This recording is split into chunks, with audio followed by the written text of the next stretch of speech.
ਧਰਮ ਦਾ ਬਹੁਤ ਘੁਟਾਲਾ 15ਵੀਂ ਸਦੀ 'ਚ ਗੁਰੂ ਨਾਨਕ ਦੇਵ ਜੀ ਦੇ ਇਲਾਹੀ ਬੋਲਾਂ ਵਿੱਚੋਂ ਹੋਇਆ। ਸਾਡੇ ਆਤਮਿਕ ਜਹਾਨ ਦਾ ਸੂਰਜ ਨੇ ਸ਼੍ਰੀ ਗੁਰੂ ਨਾਨਕ ਦੇਵ ਜੀ ਆਪਣੀਆਂ 4 ਲੰਮੀਆਂ ਉਦਾਸੀਆਂ ਦੌਰਾਨ ਉਹ ਦੂਰ ਦਰਾਜ਼ ਥਾਵਾਂ ਤੱਕ ਗਏ।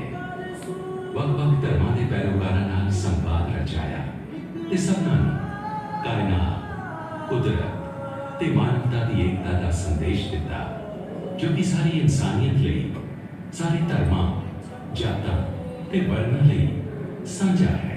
ਗੁਰੂ ਨਾਨਕ ਦੇਵ ਜੀ ਨੇ ਰੂਹਾਨੀ, ਕਾਵਿ ਤੇ ਸੰਗੀਤਮਈ ਬੋਲਾਂ ਨੇ ਪੱਥਰਾਂ ਨੂੰ ਵੀ ਪਿਘਲਾ ਦਿੱਤਾ।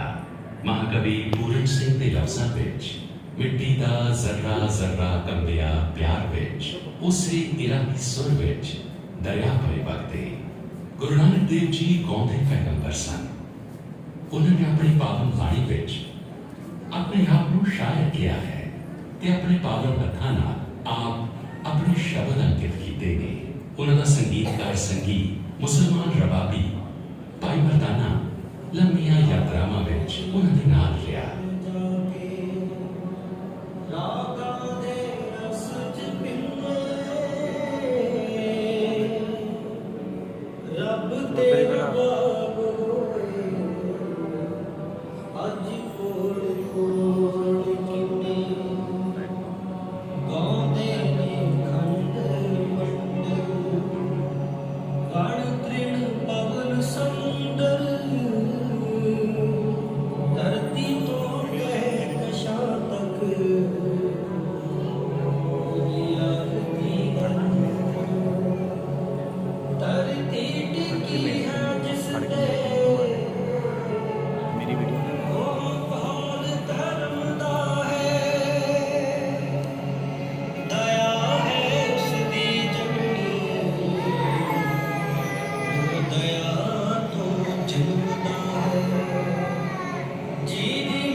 देव जी के रूहानी जानशीन उन्होंने नाती वारिस 9 गुरु साहिबान विच वही नानक जोत चलती है। जगत जलंदे नूं ठारना, ज्ञान विभूनी रैयत नूं प्रेम ते सच का चानण देना, मासूम लोकां उत्ते जुल्म ढाउण वाले जाबरां नूं वंगारना, सच ते हक लई कुर्बान हो जाना। गुरु साहिबान के जीवन इन्हां आदर्शों के जगमगाउंदे इतिहास हैं। गुरु साहिबान ने अपने आप को गरीबां ते मस्कीनां दे संगी किया ते इह वी फरमान कीता, जिथे नीच संभालियन तिथे नदर तेरी बख्शीस। जिथे रहम करम होवे मिट्टी जुड़ दे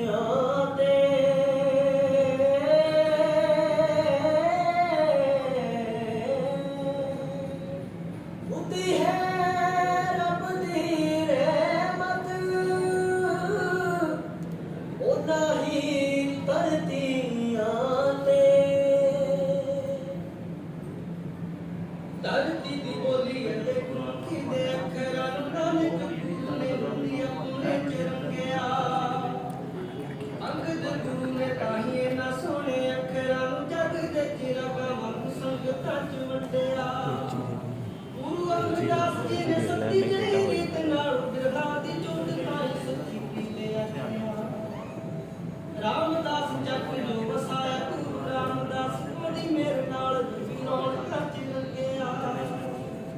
अमृत सरोवर सिरज गुरु पंचवे ने सारे नहीं साझा हर मंदिर उसार दिता, जिदे विच नाद परगास शब्द गुरु दा सारी इंसानियत नूं प्यार उपहार दिता।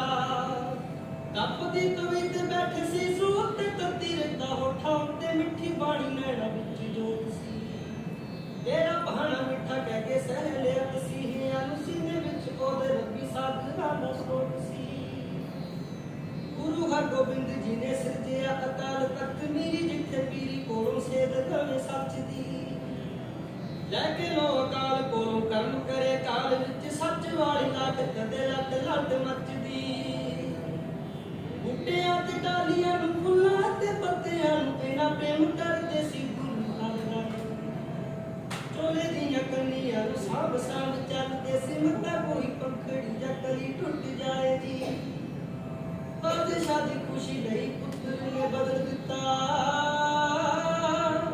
ਇੱਕ ਲਫ਼ਜ਼ ਸ਼੍ਰੀ ਗੁਰੂ ਨਾਨਕ ਦੀ ਬਾਣੀ ਦਾ ਸਦਾ ਨਹੀਂ ਪੁੱਤ ਨੂੰ ਪਿਆਰ ਤੋਂ ਵਿਛੁੰਨ ਦਿੱਤਾ ਦਿਲ ਵਿੱਚ ਐਨਾ ਸੀ ਪਿਆਰ ਸੱਚੀ ਬਾਣੀ ਦਾ ਗੁਰੂ ਹਰਿਕ੍ਰਿਸ਼ਨ ਬਾਰਾ ਪ੍ਰੀਤਮ ਦਾ ਚੰਨ ਜਿਹਾ ਸੇਵਾ ਤੇ ਦਇਆ ਵਾਲਾ ਪਿਆਰਾ ਮੁਖ ਯਾਦ ਹੈ ਦੁਖੀਆਂ ਦੇ ਦੁੱਖ ਦੂਰ ਹੁੰਦੇ ਉਹਦੇ ਦਵਾਰ ਜਾ ਕੇ ਪਾਵੇ ਉੱਥੇ ਚੈਨ ਪੁੱਛ ਜਾਂਦੀ ਫਰੇ ਰੱਬ ਹੈ ਦੀਨ ਹੋਵੇ ਧਰਮ ਹੋਵੇ ਬਾਤ ਜਾਵੇ ਚਾਰ ਹੋਵੇ ਜ਼ੋਰ ਜ਼ਬਰ ਨਾਲ ਕਦੀ ਕਿਸੇ ਨੂੰ ਮਨਾਈਏ ਨਾ ਨੋਵੇ ਪੁਰਾ ਮਾਰੇ ਅਸੀਂ ਸੀਸ ਇਸ ਵਕਤ ਵਿੱਚ ਕਰੀਏ ਨਾ ਕਿਸੇ ਕੋਲ ਕਿਸੇ ਨੂੰ ਡਰਾਈਏ ਨਾ ਦਸਮ ਗੁਰੂ ਪਾਤਸ਼ਾਹ ਨੇ ਖਾਲਸਾ ਸਜਾਇਆ ਜਿਹਦੀ ਤੇਗ ਪੁੱਠੀ ਜ਼ੁਲਮ ਸਿਤਮ ਨਾ ਦਿਗਾਉਣ ਵਾਰਿਆ ਪਿਤਾ ਨਾਲ ਲਾਲ ਚਾਲੇ ਵਾਰ ਦਿੱਤੇ ਮਿੱਤਰ ਪਿਆਰੇ ਨਾਲ ਪਿਆਰ ਨੂੰ ਨਿਭਾਉਣ ਨੂੰ ਨੂਰ ਦੀ ਨੁਹਾਰ ਸੀ ਉਹ ਬੇਕ ਸਾਦਾ ਯਾਰ ਸੀ ਬੋਲ ਬੋਦੇ ਪਾਵਨ ਪੁਨੀਤ ਅਬਸ਼ਾਰਾ ਨੇ ਜ਼ਾਲਿਮਾਂ ਦੀ ਖੌਫ ਮਜ਼ਲੂਮਾਂ ਦਾ ਇਹ ਆਸਰਾ ਨੇ ਸਾਜਾ ਦੀਆਂ ਤਾਰਾਂ ਪਾਵੇ ਤੇ ਗਦੀਆਂ ਤਾਰਾਂ ਨੇ ਉਹੀ ਜੋਤ ਸ਼੍ਰੀ ਗੁਰੂ ਗ੍ਰੰਥ ਚ ਸੁਹਾਏ ਵਾਲ ਉਹੀ ਸਾਡਾ ਨੂਰ ਸਾਡੀ ਓਟ ਸਾਡਾ ਆਸਰਾ ਗਗਨੀਆਂ ਦੇ ਵਿੱਚ ਵਗਦੇ ਇਲਾਹੀ ਬੋਲ ਜਿਮ ਜਿਮ ਤੇ ਇਹ ਚੀਤੇ ਵਸਦਾ ਕਿਤੇ ਸੋਹਣੇ ਸੀ ਜਾਗ ਸੋਟ ਤੇ ਰੰਗ ਮਾਰੂ ਕਿਤੇ ਸੋਹਣਿਆ ਸਟੂ ਸਾਰੇ ਕੋਈ ਲੱਗੜਾ ਰਾਮ ਕੇ ਮਾਰ ਤੇ ਆਣ ਕੋੜੀ ਜੱਟ ਸੀ ਕਿਤੇ ਸੋਹਣੇ ਜਾਗੀ ਕਿਤੇ ਬੜਾ ਹਸਨਤ ਨਾਰਾਇਣ ਪਰ ਭਾਤੀ ਕਿਧਰੇ ਮਦਾਰ ਹੈ ਬਰਾੜੀ ਅਤੇ ਗੁਜਰੀ ਕਿਤੇ ਸੋਹਣੇ ਜਦਾ ਮੁੰਡੀ ਮਾਰੀ ਕੋੜਾ ਪਹਿਰੋ ਸੁਖੀ ਕਿਤੇ ਨਾ ਬੇਰਾਉ ਖਾਲੀ ਸੇ ਬਣਾ ਸਕੀ ਓਟ ਗਾਨੇ ਓਟੇ ਅਨਮਾਨ ਦੇ ਨਿਮਾਇਆ ਦਾ ਇਹ ਸ਼ਬਦ ਗੁਰੂ ਕੀ ਲਿਖਾਵੇ ਅਬਖਾ ਹੈ ਪਟਕਦਿਆਂ ਫਿਰਦਿਆਂ ਨੂੰ ਪੱਤਾ ਪੱਤਾ ਗੱਜਦਿਆਂ ਨੂੰ ਕੱਪੇ ਹੋਏ ਹਿਰਦਿਆਂ ਨੂੰ ਤੇਰੀ ਕੰਨੀ ਛੋਣ ਜਿੱਥੇ ਆ ਕੇ ਭੇਦ ਕੁੱਲੇ ਖੱਡ ਅਤੇ ਮੰਡਲ ਵਿਗੋਦੇ ਨੇ ਇਲਾਹੀ ਰਾਜ ਕੇ ਹੀ ਉਹ ਜ਼ਮੀਨ ਨੇ ਫੁੱਲਾਂ ਤੇ ਦੀਵਿਆਂ ਤੋਂ ਤਾਰਿਆਂ ਦੇ ਨੂਰ ਦੀ ਸਾਰਾ ਰਹਿਮਤ ਰੱਬੀਆਂ ਦੀ महाकवि रविंद्रनाथ टैगोर ने श्री गुरु नानक देव जी द्वारा रचित आरती ਨੂੰ देशां कौमां मजहबां ਤੋਂ ਪਾਰ ਜਾਣ ਵਾਲਾ ਬ੍ਰਹਮੰਡੀ ਗਾਨ ਕਿਹਾ ਹੈ ਚੰਦ ਦੀਪਕ ਬਣੇ ਤਾਰ ਕਾ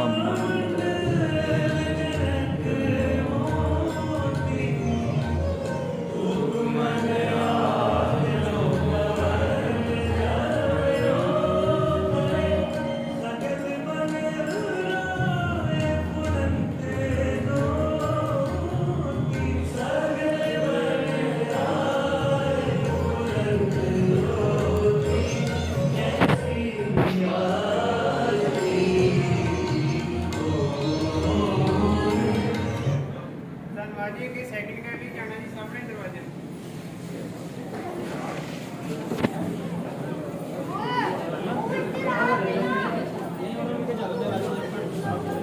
बंद कर दो बहुत अगे बना दी ਕਰਮਾਂ ਵਾਲੀ ਪੀੜ੍ਹੀ ਹਾਂ ਜਿਸਨੇ ਇਸ ਪਾਕ ਪਵਿੱਤਰ ਧਰਤ ਤੇ ਜਨਮ ਲਿਆ ਇਹਨਾਂ ਅੱਖੀਆਂ ਹਰ ਮੰਜ਼ਿਲ ਤੱਕ ਗਿਆ जो मेरे साबे पत्ते ने, मेरे नैन भी ने, मेरे होंठ, जुबान, मुख बैन भी ने। जे सुन सकिए तां रुख भी गल्लां करदे ने, जे ना सुनिए तां लफज भी गूंगे हुंदे ने। उदों मैं बहुत ही छोटी सा, बस मसां में सुरत संभाली सी। एक ताल सुहावा तकदी सा, मैं जिसके किनारे उगमी सा। फिर एक दिन इन्हां अखियां ने इस ताल किनारे उदे हुईयां दो नूरी नौहारां तकियां सन। मेरे पतियां विच चिरनाट छिड़ी, मेरी जड़ तक अमृत संचरिया। मैनू दसिया धरती अमड़ी ने, ये दीन दुनी दे शहनशाह, तीजे ते चौथे पातशाह गुरु अमरदास, गुरु रामदास, उन्हां दी नदर दे पैण सार जल साज वांग थर्रा उठिया, धरती दे सीने ठंड पई। फिर बरकत वाला टक लगा, जग रामदास नगरी बस गई।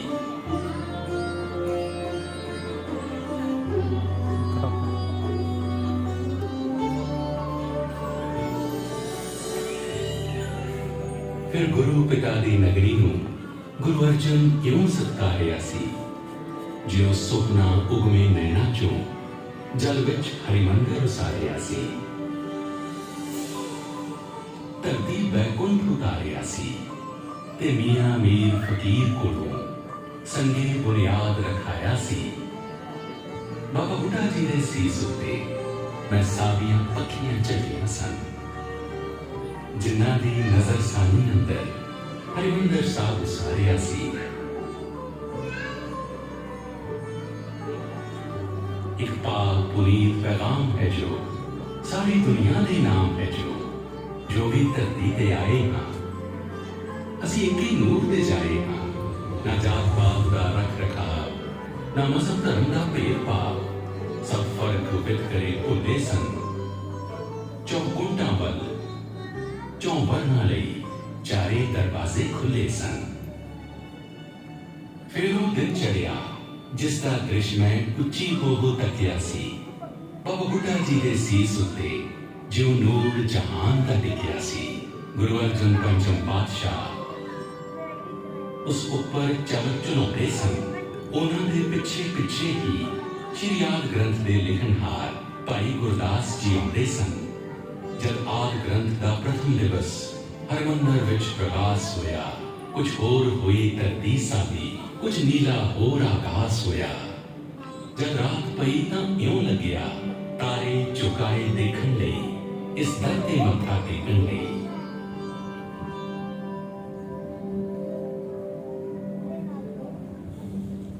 जब पंचम गुरु शहीद होए तां छेवें सतगुरु बोले क्यों, ये गहरे बोल ठरमे स्यों। सच्चियां पीरां दी पीरी लई, झूठे मीरां दी मीरी दे अत्याचारां नूं रोकण लई तदबीर भी बहुत जरूरी है। रसीन रबाब दी राखी लई सुरमई सारंदे दी खातिर शमशीर भी बहुत जरूरी है। पीरी मीरी दे अंतर्गत सिरजिया गया श्री अकाल तखत, जिथे ढाडी वारां गाउण लगे, दुनिया दे झूठे शाहां नूं सच दी ललकार सुनाउण लगे। शाहां नूं जद ललकारी दा, फिर रब दे सच्चे नाम तो अपना सब कुछ ही वारी दा। वो भी दिन आया मैं तकिया, महा कहर ए होया। नौवें सतगुर इथे आए, दुखिया हुआ होया। मेरे नैनों ओझल हो गए, फिर गुरां दे मुखड़े इस गुरु सिरजे तीरथ ते मैं फिर न देखे मुड़ के। आउंदियां जांदियां पौड़ां तो मैं सुखां पुछदी रहीआं, किथे दिवस उन्हां नूं चढ़िया, किथे रातां पईआं। जकरिया खां दी फौज ने पाया गुरु नगरी नूं घेरा, तब मैं देखा गुरु के प्यारे तपदा जीड़ा मेरा। रखी शर्त जकरिया खां ने, दीवे धरन देआंगा, 10,000 जे मोहरां देवो, दर्शन करन देआंगा। कुछ दिन गए तो खुल गया असली भेद जकरिया खां दा। कट्ठी करके संगत हो ਬਦਨਾਮ ਸੀ ਕਰਨਾ ਚਾਹੁੰਦਾ। ਭਾਈ ਮਨੀ ਸਿੰਘ ਵਰਜ ਦਿੱਤੀ ਸੀ ਆਮਦ ਸਿੱਖ ਸੰਗਤਾਂ ਦੀ ਤੇ ਨਾਲ ਹੀ ਰੱਦ ਕਰ ਦਿੱਤੀ ਸ਼ਬਦ ਜ਼ਕਰੀਆ ਖਾਨ ਦੀ। ਜ਼ਕਰੀਆ ਖਾਨ ਨੇ ਕਿਹਾ, ਜੱਲਾਦੋ ਤੁਸੀਂ ਪੋਟਾ ਪੋਟਾ ਕਰਨਾ, 10,000 ਮੋਹਰਾਂ ਦਾ ਲੇਖਾ ਤੁਸੀਂ ਟੋਟੇ ਕਰ ਕਰ ਭਰਨਾ। ਰੋਮ ਰੋਮ ਵਿੱਚ ਰਮੀ ਇਹ ਬਾਣੀ, ਕੀ ਕਰ ਲੈਣਗੇ ਟੋਟੇ। ਭਾਈ ਮਨੀ ਸਿੰਘ ਨੇ ਦੱਸਿਆ ਕਿਵੇਂ ਅਜਰ ਨੂੰ ਜਰਨਾ। ਅੱਜ ਵੀ ਯਾਦ ਕਰਾਂ ਤਾਂ ਸੀਨੇ ਉੱਠ ਪੈਂਦੇ ਨੇ ਭਾਂਬੜ, ਕੀ ਕੁਝ ਕੀਤਾ ਇਸ ਮੁਕੱਦਸ ਥਾਂ ਦੇ ਮੱਸੇ ਰੰਗਣ। ਪਰ ਫਿਰ ਇੱਕ ਦਿਨ ਦੋ ਮਰਜੀਉੜੇ ਮੇਰੇ ਬਿਲਕੁਲ ਕੋਲੋਂ ਲੰਘੇ, ਚੌਧਰੀਆਂ ਦੇ ਭੇਸ ਚ ਹੈ ਪਰ ਗੁਰੂ ਦੇ ਪਿਆਰ ਵਿੱਚ ਰੰਗੇ। ਸੁੱਖਾ ਸਿੰਘ, ਮਹਿਤਾਬ ਸਿੰਘ ਕੁਝ ਠੀਕਰ ਬੋਰੀ ਪਾ ਕੇ ਮਾਮਲਾ ਤਾਰਨ ਆਏ ਆ, ਕਹਿੰਦੇ ਕੋਲ ਮੱਸੇ ਦੇ ਜਾ ਕੇ। ਮੱਸੇ ਰੰਗੜ ਦਾ ਸਿਰ ਲਾ ਕੇ ਬੋਰੀ ਦੇ ਵਿੱਚ ਪਾਇਆ, ਪਿੰਡਾਂ ਸ਼ਹਿਰਾਂ ਚੋਂ ਲੰਘਦਿਆਂ ਨੇਜ਼ੇ ਤੇ ਲਟਕਾਇਆ। ਫੇਰ ਚੜ ਅਬਦਾਲੀ ਆ ਗਿਆ, ਹਿੰਦੁਸਤਾਨ ਲਤਾੜਦਾ, ਦੌਲਤ ਤੇ ਅਜ਼ਮਤ ਲੁੱਟਦਾ, ਘੁੱਗ ਵਸਦੇ ਨਗਰ ਉਜਾੜਦਾ। ਹਰਿਮੰਦਰ ਹਿਰਦਾ ਪੰਥ ਦਾ ਉਸ ਕਿੰਨੀ ਵਾਰ ਸੀ ਤੋੜਿਆ, ਫਿਰ ਪੁਨਰ ਉਸਾਰਿਆ ਪੰਥ ਨੇ ਮੁੜ ਸਿਲਸਿਲ ਕਰਕੇ ਜੋੜਿਆ। ਮੈਨੂੰ ਯਾਦ ਹੈ ਬਾਬਾ ਦੀਪ ਸਿੰਘ ਇੱਥੇ ਹੀ ਆ ਕੇ ਰੁਕੇ ਸੀ, ਇੱਥੇ ਹੀ ਸੀਸ ਸੀ ਅਰਪਿਆ, ਇੱਥੇ ਹੀ ਆ ਕੇ ਝੁਕੇ ਸੀ। ਕੀ ਤੋਪ ਦੇ ਗੋਲੇ ਕਰਨਗੇ, ਤੂੰ ਰਹਿਣ ਦੇ ਹੁਣ ਅਬਦਾਲੀਆ। ਇਹ ਤਾਂ ਨੂਰ ਹੈ ਸੱਚੇ ਸ਼ਬਦ ਦਾ, ਇਹ ਤਾਂ ਦਿਨ ਚੜ੍ਹਦੇ ਦੀ ਲਾਲੀ ਆ। ਫਿਰ ਅਜਬ ਨਜ਼ਾਰਾ ਵੇਖਿਆ ਮੈਂ ਜਾਮੇ ਸ਼ਹਾਦਤ ਪੀਣ ਦਾ, ਉਹ ਮੌਤ ਨੂੰ ਲਾੜੀ ਕਹਿਣ ਦਾ, ਉਹ ਮਰ ਕੇ ਜੁਗੋ ਜੁਗ ਜੀਣ ਦਾ। ਸਿਰਸੇਰਾ ਬਨ ਗੁਰਬਖਸ਼ ਸਿੰਘ 30 ਨਾਲ ਬਰਾਤੀ ਤੋਰ ਲਏ, ਹਰਿਮੰਦਰ ਦੀ ਰੱਖਿਆ ਲਈ ਉਹ 30,000 ਸੰਗ ਡੁੱਬ ਗਏ। ਕਿਆ ਰੰਗ ਸ਼ਹੀਦੀ ਜਾਨ ਦਾ, ਕਿਆ ਪਿਆਰ ਗੁਰਾਂ ਦੇ ਧਾਮ ਦਾ। ਜੰਗਲ ਸਨ ਸਿੰਘਾਂ ਦੇ ਕਿਲੇ ਤੇ ਘੋੜਿਆਂ ਦੀ ਪਿੱਠ ਕੱਟ ਜਿਵੇਂ, ਉਹਨਾਂ ਲੁੱਟ ਕੇ ਜਾਂਦੇ ਲੁੱਟ ਲਏ ਅਬਦਾਲੀ ਤੇ ਨਾਦਰ ਕਿਵੇਂ। ਧੀਆਂ ਨੂੰ ਘਰ ਘਰ ਭੇਜਿਆ, ਜਰਵਾਣੇ ਖੁਦ ਹੈਰਾਨ ਸਨ। ਉਸ ਵਕਤ ਸਿੰਘ ਪੰਜਾਬ ਦੀ ਜਿੰਦ ਜਾਨ ਆਨ ਤੇ ਸ਼ਾਨ ਸਨ। ਇੱਥੇ ਹੀ ਮਿਸਲਾਂ ਆਣਗੇ ਸਰਬੱਤ ਖਾਲਸਾ ਬਣਦੀਆਂ, ਤੇ ਕਰਕੇ ਸਾਂਝੇ ਗੁਰਮਤੇ ਜੂਝਣ ਦੇ ਮਾਰਗ ਤੁਰਦੀਆਂ। ਜਰਵਾਣੇ ਹਮਲਾਵਰ ਬੜੇ ਸੀ, ਸਿਰਫ ਢਾਰਸ ਖਾਲਸਾ ਮਿਸਲਾਂ ਦੇ ਰੂਪ ਚ ਧਰਤਦਾ ਸੀ ਵਾਲੀ ਵਾਰਿਸ ਖਾਲਸਾ।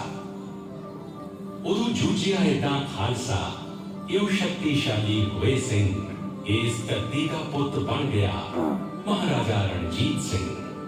ਮੇਰੇ ਮੱਥੇ ਦਾ ਇਹ ਤਾਜ ਕੀ, ਕਿਨਕੇ ਨੇ ਗੁਰੂ ਦਰ ਧੂੜ ਦੇ।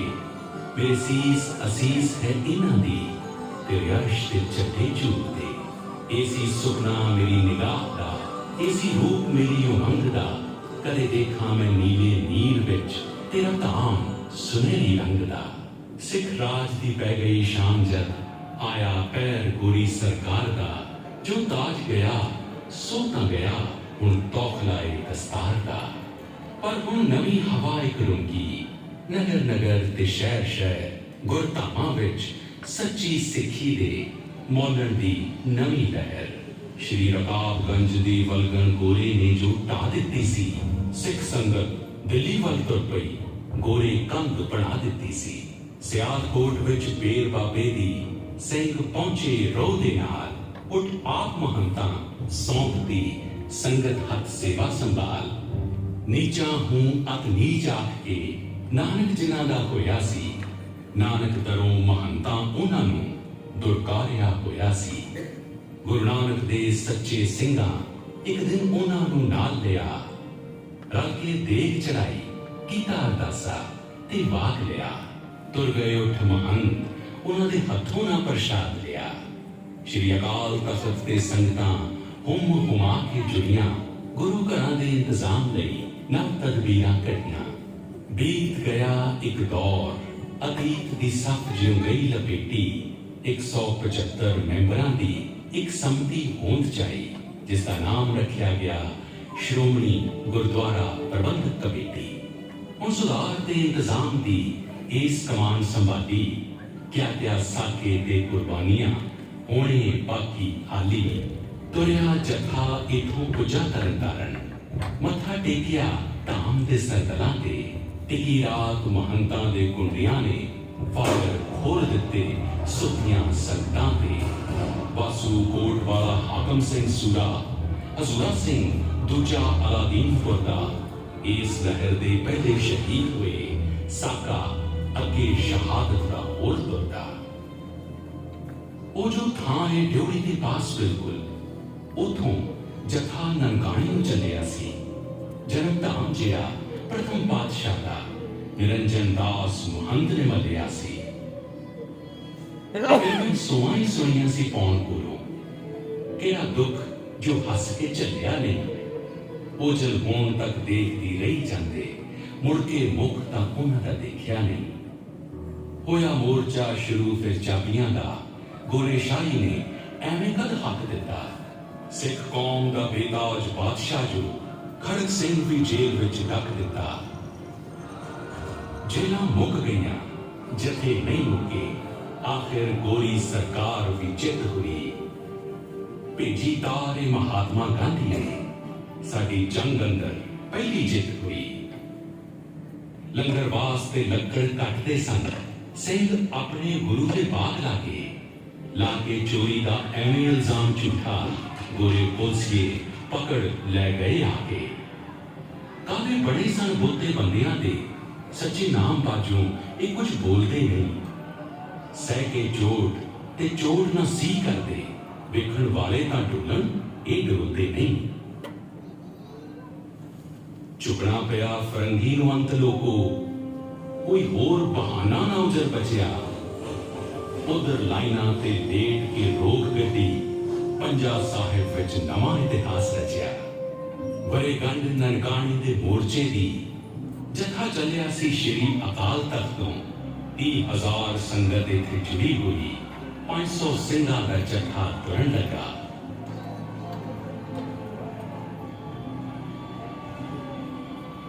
ਗੋਰੀ ਪੁਲਿਸ ਆਸੇ ਪਾਸੇ ਖੜੀ ਹੋਈ, ਅਚਨਚੇਤ ਫਿਰ ਫਾਇਰ ਦਾ ਹੁਕਮ ਹੋਇਆ। ਉਸੀ ਸਿੰਘਾਂ ਦੀ ਚੜ੍ਹਤ ਤੋਂ ਡਰੀ ਹੋਈ, ਸਿੰਘ ਸੈਂਕੜੇ ਢੇਰ ਹੋ ਗਏ ਥੇ। ਰੱਤ ਸੰਗਤਾਂ ਦੀ ਧੂੜ ਵਿੱਚ ਰਲੀ ਹੋਈ। ਸੰਗਤ ਦੇਹਾਂ ਉਠਾਉਣ ਵਿੱਚ ਰੁੱਝ ਗਈ ਸੀ। ਸਿੰਘਾਂ ਨਾਲ ਇਹ ਗੱਲ ਪਹਿਲੀ ਵਾਰ ਹੋਇਆ।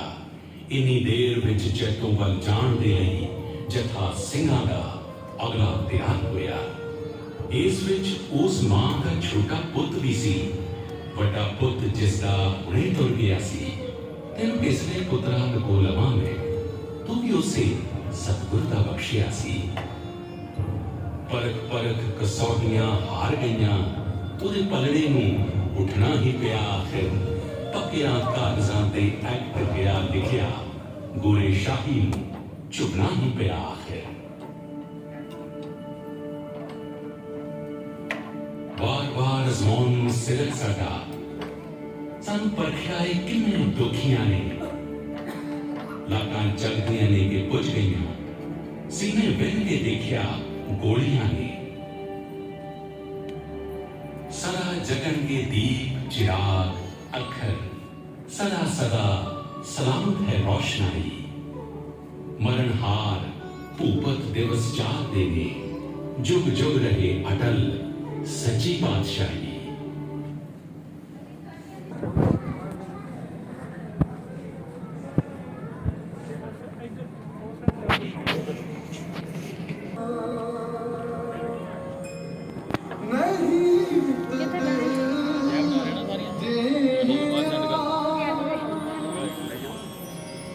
ਸ਼੍ਰੀ ਹਰਿਮੰਦਰ ਸਾਹਿਬ ਅੰਮ੍ਰਿਤਸਰ, ਲੱਖਾਂ ਕਰੋੜਾਂ ਨੈਣਾਂ ਲਈ ਆਸ ਅਤੇ ਵਿਸ਼ਵਾਸ ਦੀ ਲੋੜ, ਆਤਮਿਕ ਸਹਾਰਾ ਤੇ ਇਲਾਹੀ ਚਾਨਣ ਦਾ ਸੋਮਾ।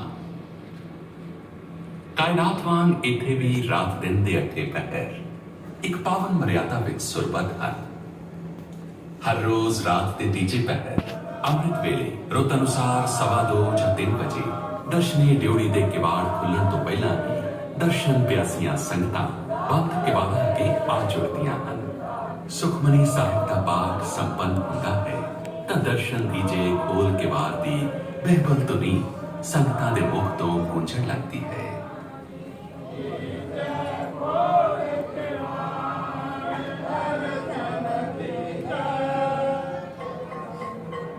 ਸੰਗਤਾਂ ਪ੍ਰਵੇਸ਼ ਕਰਦੀਆਂ ਹਨ ਤਾਂ ਦਿਨ ਪਹਿਰੇ ਦੀ ਚੌਕੀ ਦਾ ਕੀਰਤਨ ਹੋ ਰਿਹਾ ਹੁੰਦਾ ਹੈ। ਇਸ ਤੋਂ ਉਪਰੰਤ ਆਸਾ ਜੀ ਦੀ ਬਾਤ ਦਾ ਕੀਰਤਨ ਆਰੰਭ ਹੁੰਦਾ ਹੈ। ਕਿਵਾੜ ਖੁੱਲਣ ਤੋਂ 2 ਘੰਟੇ ਬਾਅਦ ਸ਼੍ਰੀ ਗੁਰੂ ਗ੍ਰੰਥ ਸਾਹਿਬ ਦੀ ਪਾਲਕੀ ਸ਼੍ਰੀ ਹਰਿਮੰਦਰ ਸਾਹਿਬ ਵਿੱਚ ਪ੍ਰਵੇਸ਼ ਕਰੇਗੀ।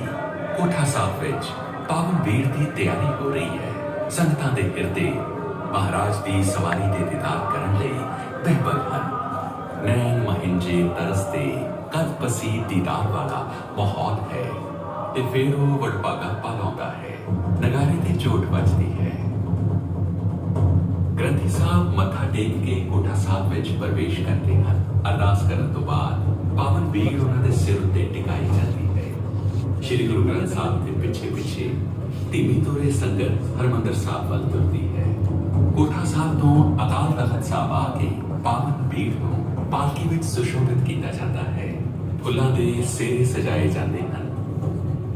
ਪਾਲਕੀ ਲੈ ਕੇ ਸੰਗਤ ਸ਼੍ਰੀ ਹਰਿਮੰਦਰ ਸਾਹਿਬ ਵੱਲ ਚੱਲ ਪੈਂਦੀ ਹੈ।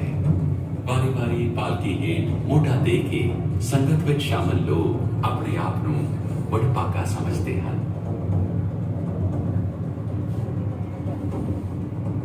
ਦਰਸ਼ਨੀ ਡਿਊਟੀ ਵਿੱਚ ਪ੍ਰਵੇਸ਼ ਕਰਨ ਤੱਕ ਸ਼੍ਰੀ ਅਕਾਲ ਤਖਤ ਸਾਹਿਬ ਤੇ ਨਗਾਰਾ ਵੱਜਦਾ ਰਹਿੰਦਾ ਹੈ।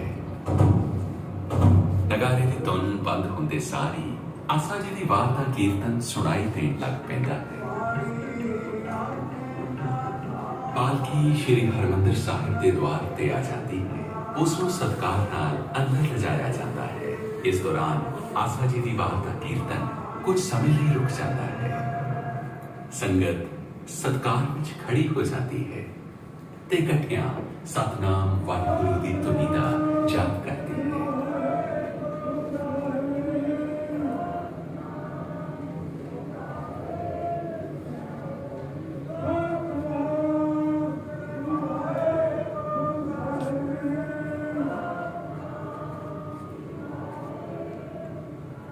ਇਸ ਦੌਰਾਨ ਸ਼੍ਰੀ ਗੁਰੂ ਗ੍ਰੰਥ ਸਾਹਿਬ ਦੀ ਭੀੜ ਨੂੰ ਸਤਿਕਾਰ ਸਹਿਤ ਮੰਜੀ ਸਾਹਿਬ ਤੇ ਸੁਸ਼ੋਭਿਤ ਕਰ ਦਿੱਤਾ ਜਾਂਦਾ ਹੈ। ਸੰਗਤ ਫਤਿਹ ਬੁਲਾਉਂਦੀ ਹੈ। ਗ੍ਰੰਥੀ ਸਾਹਿਬ ਤਾਬਿਆਂ ਵਿੱਚ ਬੈਠ ਜਾਂਦੇ ਹਨ ਤੇ ਸੰਗਤ ਪਹਿਲਾਂ ਵਾਂਗ ਸੱਜ ਜਾਂਦੀ ਹੈ। ਸਵਈਆਂ ਦੇ ਪਾਠ ਦੇ ਨਾਲ ਹੀ ਪ੍ਰਕਾਸ਼ ਕਰਨ ਦੀ ਵਿਧੀ ਸ਼ੁਰੂ ਹੋ ਜਾਂਦੀ ਹੈ। ਸ਼੍ਰੀ ਗੁਰੂ ਗ੍ਰੰਥ ਸਾਹਿਬ ਦੇ ਪ੍ਰਕਾਸ਼ ਹੋਣ ਉਪਰੰਤ ਵਾਕ ਲਿਆ ਜਾਂਦਾ ਹੈ। ਵਾਕ ਨੂੰ ਗੁਰੂ ਦੇ ਫਰਮਾਨ ਜਾਂ ਹੁਕਮਨਾਮੇ ਦੇ ਤੌਰ ਤੇ ਗ੍ਰਹਿਣ ਕੀਤਾ ਜਾਂਦਾ ਹੈ। ਹੁਕਮਨਾਮੇ ਤੋਂ ਉਪਰੰਤ ਅਰਦਾਸ ਕੀਤੀ ਜਾਂਦੀ ਹੈ ਤੇ ਜਿੱਥੇ ਵੀ ਕਿਤੇ ਕੋਈ ਅਰਦਾਸ ਦੀ ਆਵਾਜ਼ ਸੁਣਦਾ ਹੈ, ਹੱਥ ਜੋੜ ਕੇ ਸ਼ਰਧਾ ਸਹਿਤ ਖੜਾ ਹੋ ਜਾਂਦਾ ਹੈ। ਅਰਦਾਸ ਤੋਂ ਬਾਅਦ ਕੜਾ ਪ੍ਰਸ਼ਾਦ ਦੀ ਦੇਗ ਵਰਤਾਈ ਜਾਂਦੀ ਹੈ ਤੇ ਆਸਾ ਜੀ ਦੀ ਵਾਰ ਦੇ ਕੀਰਤਨ ਦਾ ਪੁਨਰ ਆਰੰਭ ਹੁੰਦਾ ਹੈ। ਉਸ ਦੀ ਸਮਾਪਤੀ ਉਪਰੰਤ ਅਰਦਾਸ ਹੁੰਦੀ ਹੈ ਤੇ ਅੰਮ੍ਰਿਤ ਵੇਲੇ ਦਾ ਮੁੱਖ ਵਾਕ ਫਿਰ ਪੜਿਆ ਜਾਂਦਾ ਹੈ। ਇਸ ਉਪਰੰਤ ਸਾਰਾ ਦਿਨ ਕੀਰਤਨ ਦਾ ਪਾਵਨ ਪ੍ਰਵਾਹ ਚੱਲਦਾ ਹੈ, ਜਿਸ ਵਿੱਚ ਗੁਰੂ ਗ੍ਰੰਥ ਸਾਹਿਬ, ਦਸਮ ਪਾਤਸ਼ਾਹ, ਭਾਈ ਗੁਰਦਾਸ ਤੇ ਭਾਈ ਨੰਦ ਲਾਲ ਜੀ ਦੀ ਰਚਨਾ ਤੋਂ ਬਿਨਾਂ ਕਿਸੇ ਹੋਰ ਰਚਨਾ ਦਾ ਕੀਰਤਨ ਨਹੀਂ ਹੁੰਦਾ। ਦੂਰੋਂ ਨੇੜਿਓਂ ਸੰਗਤਾਂ ਹੁਮ ਹੁਮਾ ਕੇ ਸਿੱਖਾਂ ਦੇ ਸਭ ਤੋਂ ਪ੍ਰਸਿੱਧ ਧਾਰਮਿਕ ਅਸਥਾਨ ਤੇ ਆਉਂਦੀਆਂ ਹਨ। ਜੋੜੇ ਖਾਨੇ ਵਿੱਚ ਆਪਣੇ ਜੋੜੇ ਜਮ੍ਹਾਂ ਕਰਵਾ ਕੇ ਸਜਰੇ ਵਗਦੇ ਪਾਣੀ ਵਿੱਚ ਪੈਰ ਧੋ ਕੇ ਪਰਿਕਰਮਾ ਵਿੱਚ ਪ੍ਰਵੇਸ਼ ਕਰਦੀਆਂ ਹਨ। ਪਰਿਕਰਮਾ ਜਿਸ ਵਿੱਚ ਦੁੱਖ ਭੰਜਨੀ ਬੇਰੀ ਤੋਂ ਇਲਾਵਾ ਉਹ ਮੁਕੱਦਸ ਬੇਰੀ ਵੀ ਹੈ, ਜਿਸ ਦੇ ਹੇਠ ਬੈਠ ਕੇ ਬਾਬਾ ਬੁੱਢਾ ਜੀ ਸ਼੍ਰੀ ਹਰਿਮੰਦਰ ਸਾਹਿਬ ਦੀ ਉਸਾਰੀ ਦੀ ਦੇਖ ਰੇਖ ਕਰਦੇ ਹੁੰਦੇ ਸਨ। ਪਰਿਕਰਮਾ ਜਿਸ ਵਿੱਚ ਬਾਬਾ ਦੀਪ ਸਿੰਘ ਜੀ ਦੀ ਲਾਸਾਨੀ ਬਹਾਦਰੀ, ਸਿਦਕ ਤੇ ਗੁਰੂ ਦਰ ਦੇ ਪ੍ਰੇਮ ਦੀ ਪਾਵਨ ਯਾਦਗਾਰ ਸਥਿਤ ਹੈ। ਪਰਿਕਰਮਾ ਦੇ ਚੌਹਾਂ ਕੋਨਿਆਂ ਵਿੱਚ ਸ਼ੀਤਲ ਜਲ ਦੀਆਂ ਛਬੀਲਾਂ ਹਨ। ਸਿੱਖ ਇਤਿਹਾਸ ਨਾਲ ਸੰਬੰਧਿਤ ਸਿੱਖ ਅਜਾਇਬ ਘਰ ਦੀਆਂ ਪੌੜੀਆਂ ਵੀ ਪਰਿਕਰਮਾ ਵਿੱਚੋਂ ਹੀ ਝਲਕੀਆਂ ਹਨ। ਪਰਿਕਰਮਾ ਦੇ ਨਾਲ ਹੀ ਸਥਿਤ ਹਨ ਉਹ ਇਤਿਹਾਸਿਕ ਬੁੰਗੇ ਜਿਹੜੇ ਉਹਨਾਂ ਸਮਿਆਂ ਦੀ ਯਾਦ ਕਰਾਉਂਦੇ ਨੇ ਜਦੋਂ ਦਲ ਖਾਲਸਾ ਦੀ ਅਗਵਾਈ ਵਿੱਚ ਸਿੱਖ ਮਿਸਲਾਂ ਖਾਲਸੇ ਦੀ ਰਾਜਸੀ ਖੁਦਮੁਖਤਿਆਰੀ ਲਈ ਜੂਝ ਰਹੀਆਂ ਸਨ। ਇਸ ਪਾਵਨ ਪਰਿਕਰਮਾ ਤੋਂ ਗੁਜ਼ਰਦਿਆਂ श्री हरमंदर साहिब विच हो रहे कीर्तन दी मधुर धुन सारे दृश्य नूं इलाही रंगन विच रंग देती है। नीले अमृत सरोवर विच श्री हरमंदर साहिब दा सुनहरी अक्स सतगुरां दे प्रेम विच भिज रहियां रूहां नूं अलौकिक सकून दिंदा है। अमृत सरोवर दा इशनान वजूद नूं तरंगित कर दिंदा है। कड़ाह प्रसाद दी महक अंत ते दैवीपन दी प्रतीक करवाउंदी है।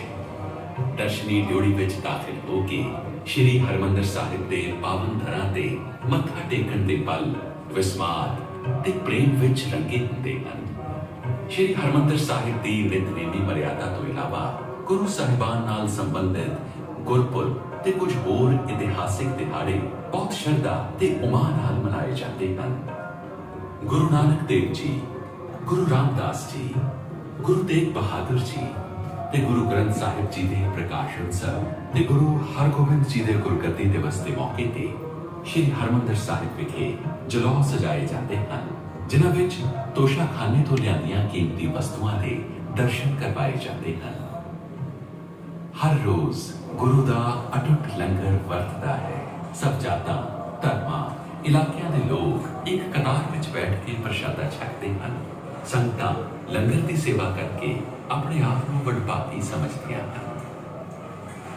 बुधवार अते ऐतवार श्री हरमंदर साहिब की दर्शनी ड्योढ़ी के सामने सुशोभित श्री अकाल तख्त साहिब विखे अमृत अभिलाखियां नूं अमृत छकाया जाता है। श्री अकाल तख्त के सन्मुख हर रोज ढाडी वारां गाउंदे हन। ढाडियां दे गाउण दा समां सवेरे 10 बजे तो शाम 5 बजे तक दा नियत कीता होया है। ढाडियां ते रागियां दा संबंध मीरी पीरी दे प्रसंग विच समझिया जा सकता है। सिख पंथ विच मीरी अते पीरी दी सांझ है, पर नाल दी नाल यह भी समझाया गया है कि पीरी दा दर्जा मीरी तो उच्चा है। अकाल तख्त साहब दे कोल मीरी पीरी दे निशान साहब भी इस गल की शादी करते हैं। मीरी दा निशान साहिब पीरी दे निशान साहिब तो नीवा है।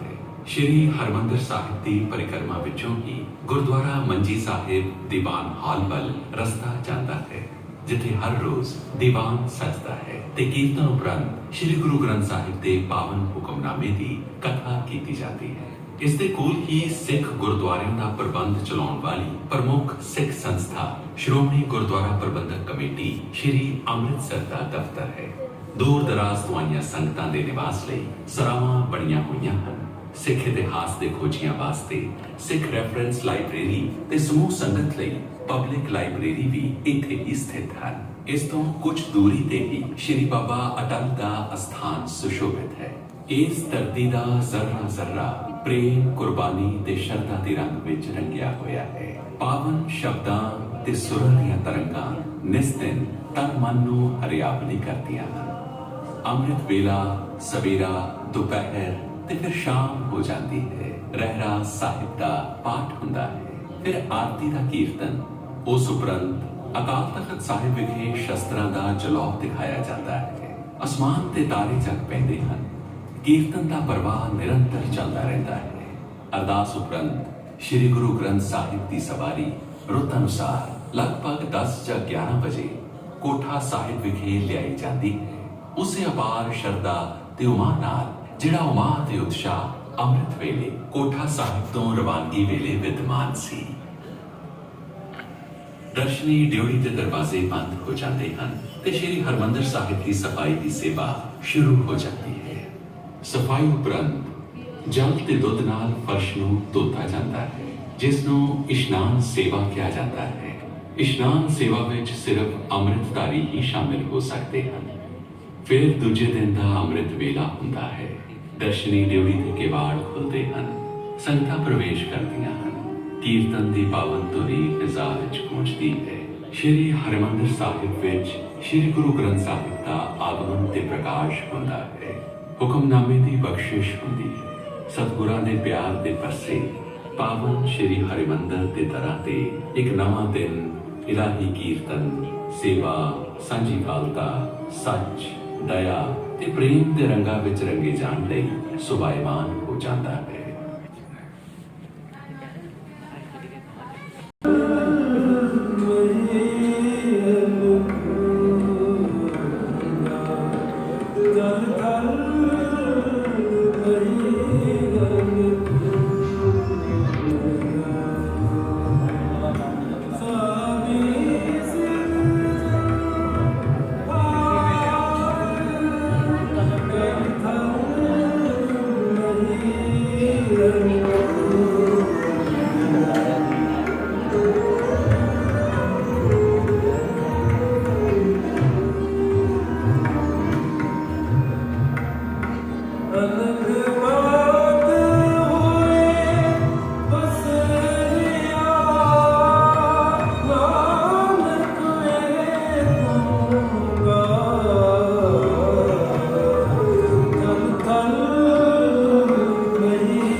एक होके सृष्टि के रूप में पसरिया होया है। सृष्टि का सिरजनहार इस सृष्टि में भी बसता है ते इस तो पार भी। मूल मंत्र में उसका स्वरूप इस तरह बयान किया गया है। एक ओंकार सतनाम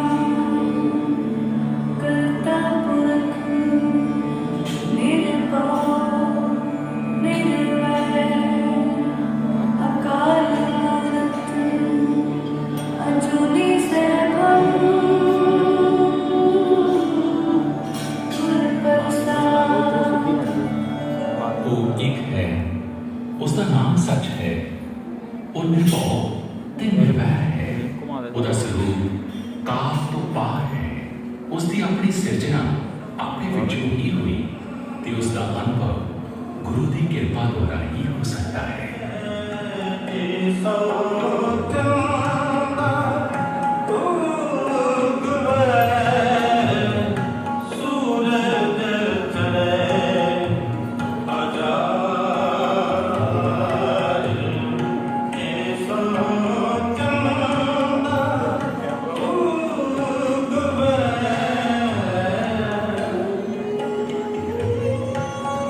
सिख धर्म में गुरु की महिमा अपरंपार है। गुरु कौन है? गुरु नानक देव जी का मुख वाक है।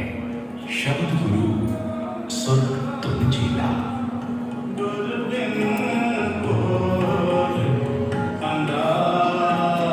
शब्द ही गुरु है।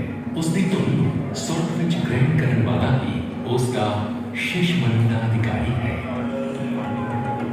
श्री गुरु ग्रंथ साहिब साढ़े आंगन जहां का पापा विचारा है। असं इसको ही जानने लगते हैं। साढ़े जीवन में इसका स्थान ऊंचा है। ये साढ़ा सदैवी अविनाशी सतगुरु है। इसके बाद साढ़े लिए इलाही फरमान हैं। गुरु ग्रंथ जी का सब तो बड़ा संदेश इस कायनात कुदरत ते मानवता की एकता पावनता ते इसका दैवीपन है। इस आप जुगाती रिश्ते सबका जदों असी नानक नाम चढ़ती कला तेरे भाने सरबत का भला आखते हाँ तब इस सरबत विच सिर्फ सारी मानवता ही नहीं सारी कुदरत ते कायनात में शामिल होती है। सिख धर्म सांझीवालता ते शमूलियत का धर्म है। श्री गुरु ग्रंथ साहिब विच गुरु साहिबान गुरु दरबार के भट्टां ते गुरसिखां दी बाणी दे नाल वख-वख धर्मां इलाकियां ते वर्णां नाल संबंध रखण वाले 15 भगतां संतां सूफियां दी बाणी भी शामिल है। पाकपटन दे सूफी बाबा फरीद जी, महाराष्ट्र के भगत नामदेव जी, भगत परमानंद जी ते भगत त्रिलोचन जी, वाराणसी के भगत कबीर जी ते भगत रविदास जी, राजस्थान के भगत धन्ना जी, सिंध के भगत सरना जी, बंगाल के भगत जयदेव जी ते होर अनेक रूहानी उच्चता वाले सूफी संत ते भगत गुरु साहिबान दे संग सोते हुए जिन्हां दी बाणी का कीर्तन निस्ते गुरु घर विच रिमझिम बरसदा है।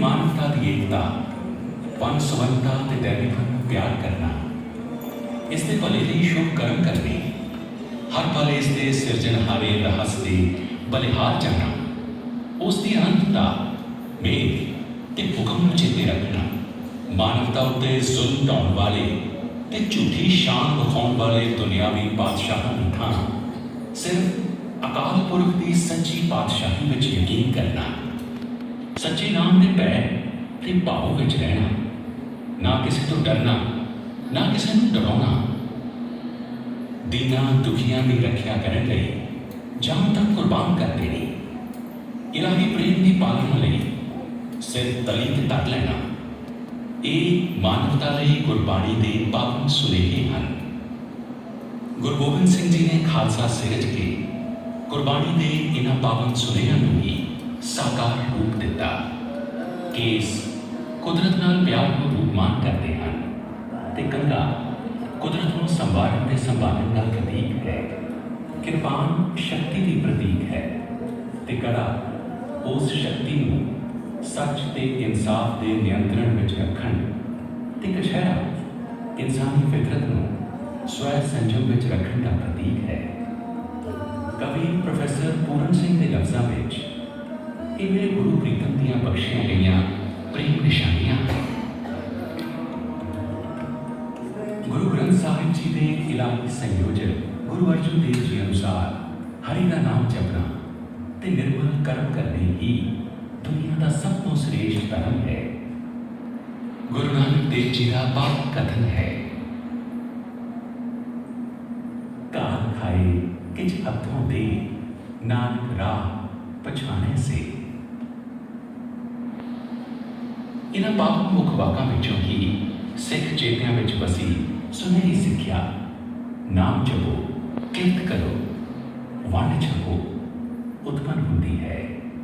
ਨਾਮ ਇਸ ਕਾਇਨਾਤ, ਕੁਦਰਤ ਤੇ ਇਸ ਦੇ ਸਿਰਜਣਹਾਰੇ ਰਹੱਸ ਦੇ ਵਿਸਮਾਦ ਨਾਲ ਜੁੜ ਕੇ ਕਤਲੇ ਤੋਂ ਸਾਗਰ ਹੋਣਾ ਹੈ, ਆਪਣੀ ਹੋਂਦ ਦੀ ਹਉਮੈ ਤੋਂ ਮੁਕਤ ਹੋਣਾ ਹੈ।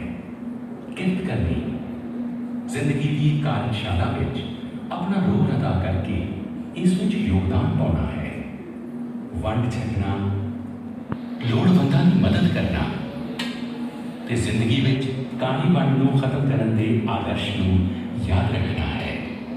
ਕੀਰਤਨ, ਸੇਵਾ ਤੇ ਲੰਗਰ ਕ੍ਰਮਵਾਰ ਨਾਮ ਜਪਣ, ਕਿਰਤ ਕਰਨ ਤੇ ਵੰਡ ਛਕਣ ਦੇ ਆਦਰਸ਼ ਨੂੰ ਹੀ ਸਾਕਾਰ ਕਰਦੇ ਹਨ। ਸ਼੍ਰੀ ਗੁਰੂ ਗ੍ਰੰਥ ਸਾਹਿਬ ਜੀ ਦੇ ਸੰਜੋਗਨਹਾਰ ਪੰਚਮ ਪਾਤਸ਼ਾਹ ਸ਼੍ਰੀ ਗੁਰੂ ਅਰਜਨ ਦੇਵ ਜੀ ਦੁਨੀਆ ਉੱਤੇ ਹਾਕਮਾਂ ਦੀ ਹਉਮੈ ਤੇ ਖੁਦਗਰਜ਼ੀ ਕਾਰਨ ਅਤਿਆਚਾਰ ਸਹਿੰਦੀ ਪ੍ਰਜਾ ਵਾਲੇ ਰਾਜ ਦੀ ਥਾਂ ਨਿਮਰਤਾ ਭਰੇ ਹਲੀਮੀ ਰਾਜ ਦਾ ਆਦਰਸ਼ ਦਿੰਦੇ ਹਨ, ਜਿੱਥੇ ਕੋਈ ਕਿਸੇ ਨੂੰ ਸਤਾਏ ਨਾ, ਜਿੱਥੇ ਸਭ ਸੁਖੀ ਵਸਣ, ਜਿੱਥੇ ਚਿਮ ਚਿਮ ਅੰਮ੍ਰਿਤ ਬਾਣੀ ਦੀ ਵਰਖਾ ਹੋਵੇ।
ਸ਼੍ਰੀ ਗੁਰੂ ਗ੍ਰੰਥ ਸਾਹਿਬ ਸਿੱਖ ਧਰਮ ਦੇ ਸਾਰੇ ਆਦਰਸ਼ਾਂ, ਕਦਰਾਂ ਕੀਮਤਾਂ, ਸੋਚ ਤੇ ਦਰਸ਼ਨ ਦਾ ਪਾਵਨ ਸਰੋਤ ਹੈ।